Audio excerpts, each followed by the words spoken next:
What's up, YouTube? It's your girl Taylor, or Tay, and this is It's Just Tay.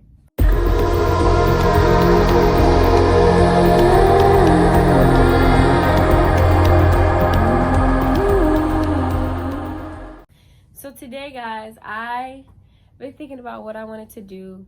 I didn't really know how to start off my channel. I wanted to do the college Q&A, and I want to do some more college videos, which I think on Thursday I might record another college video. I don't know yet. But today I just wanted to bring some humor to the channel, because I tell this story to everybody, because my mom kind of uses it as a I told you so type of situation, because I just think this is it's a really big learning experience for me. I think I would never ever do this again.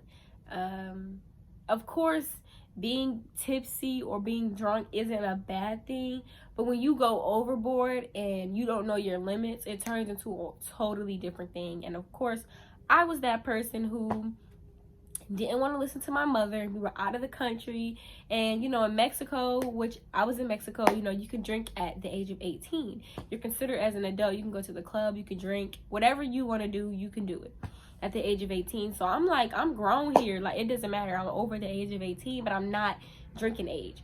So I'm it's whatever. I'm grown here. So my mom, well, let me just give a little backstory. I went to Mexico with my two aunts. Well, my aunt and her friend, but she's my aunt now. My cousin and my little brother and my mom. And we all went to Mexico, and my aunts are from LA. Well, my whole family's from LA. So my aunts live in LA, I should say. And they're wild. So they trying to convince my mom, look, just let her drink, let her have fun, this and that. So all the days my mom no, I want you to be good, we're gonna have fun. You don't need to be drunk. She was doing that the entire time. So I was taking shots here and there, drinking strawberry margaritas, nothing too serious, nothing to get me drunk. I might have gotten tipsy some of those days, but I definitely did not get drunk any of those days. But the last day we were there, which was a Sunday, we left on Monday at 10 in the morning. The last day we was there was a Sunday, and we kind of didn't have anything planned for that day. We just rented out a cabana and sat by the pool, and I think I went and walked on the beach a little bit, and then that's pretty much it. We ate dinner. We didn't really have anything planned, so I was pretty much drinking throughout the entire day. I think I woke up and maybe took a shot or two. By the way, it was tequila shots. So I think I woke up and I was taking a shot or two. Now, mind you, I've never been drunk before. None of that. I've drank alcohol, but I've never been drunk. I've never even been tipsy, honestly. I don't even think I've been tipsy before this point. Sorry, my lash was kind of hanging off. So this was different for me, and I think my mom kind of let up on me, because my aunts had been on her the entire time, let the girl live, let her do this. So my mom was you know what, you want to do it, go ahead, fine, I don't care, do it. So she was just letting me drink pretty much that day. And I think in the cabana that we were in, I was with the adults the whole time, so I think in the cabana we were in, we just pretty much drank the entire time. We probably took about 3 shots in that cabana. And my mom tried to tell me, she's sporadically drink. Don't just take 11 or 12 shots in one time. Sporadically drink throughout the day, so that you're not just drunk the entire day, So she kept trying to tell me. She's plus you don't even know your limit, because mind you, I didn't even drink. I don't know if I took a shot before this, an actual the tall glass shots. I don't think I ever had. I don't even know. So the last day was that day. So let's fast forward. So we got into the cabana. We were drinking pretty much all day, and then they had not really, it was in the big lobby area. They had this little dance show where you could come in the front and you could dance, and everybody was sitting, and they had hookah. So I went ahead and paid for me to get a hookah. I'm just gonna hookah. So I paid for my hookah.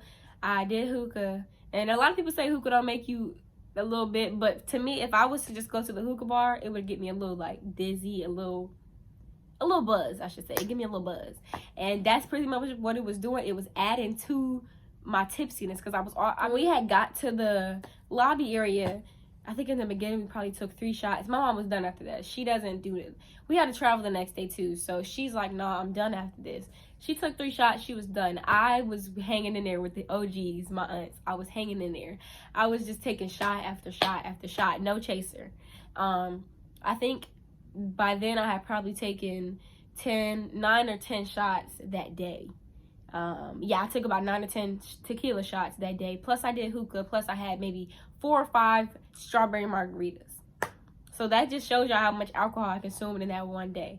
And so I was already tipsy throughout the day. And mind y'all, we had dinner before that at like a hibachi place, and I had 2 shots there too. So I probably consumed 10 or 11 shots. And I just kept going, and I was like, it feels good at the beginning, like, you know, I'm tipsy-ish, kind of drunk, you know, I'm just letting myself be. I'm in the front dancing, I'm doing a Cupid shuffle, I'm doing everything. And then it gets about 10 or 11, and that's when the club, and let me just explain like the club in Mexico, the one that we went to, it wasn't like an actual like American club, like it wasn't teed. It was like he played like music. It wasn't like let's get lit music. It was more, you could tell he didn't want the club to get too lit. He wanted it to be at a subtle thing. Everybody was sitting around the bar just drinking. And I had a shot in there too. That was my last shot, and after that I was completely done. When I try to explain this story to people, I can't, because I don't remember. I don't remember walking into the club. I don't remember walking out of the club. I don't remember inside of the club. I remember one part, and that was going up there, taking a shot, and then coming back and dancing with my aunt. And after that, I have no recollection of the rest of the club. But I do remember my mom telling me, let's go. And I just kept, I don't know, I was going crazy. But we had left the club, and my adrenaline was up. So I'm cool. I'm really drunk, but my adrenaline is up at this time. So I'm able to dance. I'm able to walk on my own. I'm able to do all of that. But as soon as we left the club and my adrenaline went down, I had no control over myself. I mean, they had to carry me to the room. And I was throwing up all night. I was like laying in my hair. I'm sure I blacked out because I don't remember. I don't even remember getting in the bed. I just remember throwing up all night consecutively. I was laying in my hair, like she tried to move me and I would not move. I didn't want to be touched, because at this point I'm just over it. I don't want to be drunk anymore. I'm way too drunk. So I'm just laying here throwing up on the side, and my hair just goes in all of my braids. Not these braids back in June, but it goes in all of my braids. It's just everywhere. It's all inside of my mouth. And then in the morning time when I woke up, okay, the drunk part wasn't even the bad part. I'm thinking, okay, I wake up in the morning, I'm gonna be good. I had the worst hangover in human history. I wouldn't lie to y'all. I had the worst hangover in human history. First of all, I woke up to throwing up. Did I throw up again? I'm not sure. I know I threw up about 5 more times that day. But I woke up, and as soon as I woke up, my mom opens these blinds, and I had the worst headache in the world. I couldn't smell food, couldn't see food. I couldn't even look at alcohol. I didn't want nothing to drink. I didn't want nothing to eat. I just wanted to lay down all day, and we couldn't because we had to fly. We had to get on the plane. So I'm just completely just toe up from the flow up. Like, I'm completely toe up. I had to get out of the bed. I had to brush my teeth very, very softly because the toothpaste was making me want to gag. So I'm trying to, I don't want to walk around with stinky breath, but at the same time, I ain't trying to throw it while I'm brushing my teeth. So I'm just trying to brush at a steady pace. And then we get out, we leave the room, and I'm walking slow because I can't.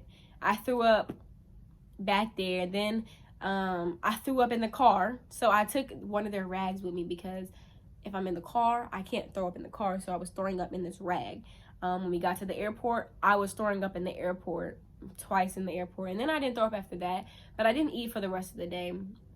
I had a headache, and I just slept the entire plane ride. And that's like my drunk story, my first drunk story. I blacked out. I don't remember the entire club. I don't remember anything, honestly. I don't remember anything. I don't even remember walking to the club. The last thing I remember is dancing. And after that, I have no recollection of what else I did after that until I'm walking into the hotel room drunk. And then I can remember a few things here and there. And then after that, I don't remember anything. So moral of the story is I should listen to my mom, but I'm glad it happened because now I know my limit. I know I need to eat. I know I don't need to be taking that many shots. I know it's cool to be tipsy, but being that drunk is not fun. I know that Hangovers are the worst, which I never experienced before ever in my life, so I didn't know. I know a lot, and I'm glad it happened with my family so that it didn't happen like no crazy place or with some friends who would have just left me there and let me walk home by myself. It was my mother, and she was obviously going to get me in the house. My aunt helped her. So it was good because, you know, I think I needed to learn that, because had I not, I would have maybe gotten older and gotten drunk in the wrong place, and then I wouldn't have known. And now I know my limit. I know that I don't want to ever be that drunk again, ever in my life. And I know people love to be drunk. It's not me. I'm not a drinker. I know I'm not a drinker. I could never, ever again. But yeah, so that's my first time being drunk story. I think that's pretty much my first time. I'm pretty sure I blacked out. I had a hangover. I was throwing up, and I was entirely drunk, and I don't remember the night. So if that doesn't explain drunk to you, then I don't know what does, because I've seen drunk people, and I'm sure that's how I look to everybody else. And I'm just like, yeah, when I'm walking to the room, I'm just yelling like loud so everybody can hear me. It was terrible. I will never do it again. But yeah, that was my drunk story time. I wanted to do that because I did like a really serious video yesterday, well, the other day, about college. And I want to do fun videos, and I want to do serious videos and challenges. And I just want to know what y'all want to see, because obviously I don't watch my own video. I only do when I edit it, and after that, other people watch it. So I want to know what you guys want to see, because if not, then like, what am I even going to record for if you guys don't want to see the video? So yeah, that was this video. But make sure you guys like, comment, and subscribe. And I have at least 2 more videos coming out this week. So make sure you guys stay in tune with my channel. You can follow me on Instagram and Snapchat. Both will be in the description down below. And yeah, make sure you guys just keep up, and thanks for watching.